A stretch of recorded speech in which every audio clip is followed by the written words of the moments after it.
এখন আমি নাকে ধুলাই ঢালাই নিয়ে আসছি চুল কাটার জন্য। গরমে ওর অবস্থা খারাপ, ও এখনো জানে না যে আমি ওর সাথে কি করবো। তো দেখো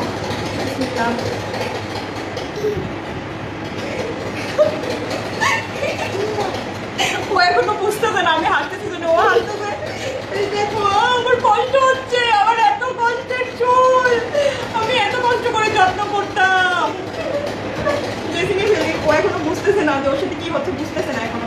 নইলো না, ও এখনো বুঝতেছে না। দেখো সুন্দর লাগছে। ওই তো আমার কষ্টের বুকটা ফাইটটা যাইতেছে। গাইস আবার কান্না পায়, আমারই নিজেরই কান্না পাচ্ছে। আমার মেয়েকে এখন ছেলে বানাই দিব। দেখো এটা কি হচ্ছে, এটা কি হচ্ছে।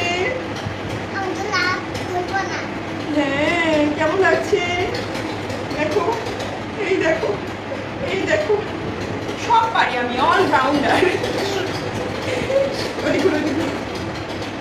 এই দেখো সুন্দর লাগছে। ভয় করে, ওর মাথা একদম নরম তো। দেখো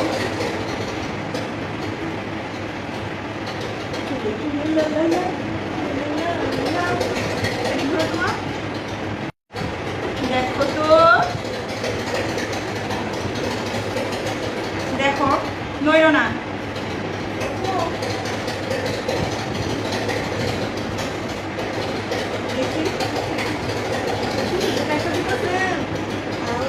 গরমে ওর অবস্থা খারাপ, কিছুদিন পরে ওর চুল রাখবো, যখন স্কুলে ভর্তি হবে তখন।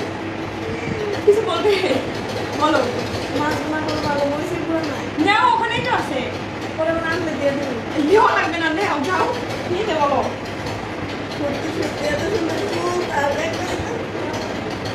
গরম গরম গরম গরমে সুন্দর চুল। ছেলে হয়ে যাচ্ছে এটা আমার, আমার ছেলে হয়ে যাচ্ছে।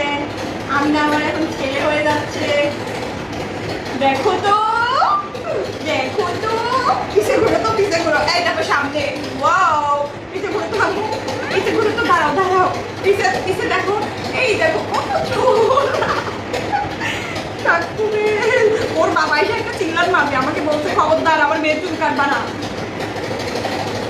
ওর মেয়ের চুল কাটবো না। না এই গরমে, গরমে আমি থাকতে পারতেছি না। যদি আমি থাকতে পারতাম তাহলে আমার মেয়ের চুল কাটতাম না।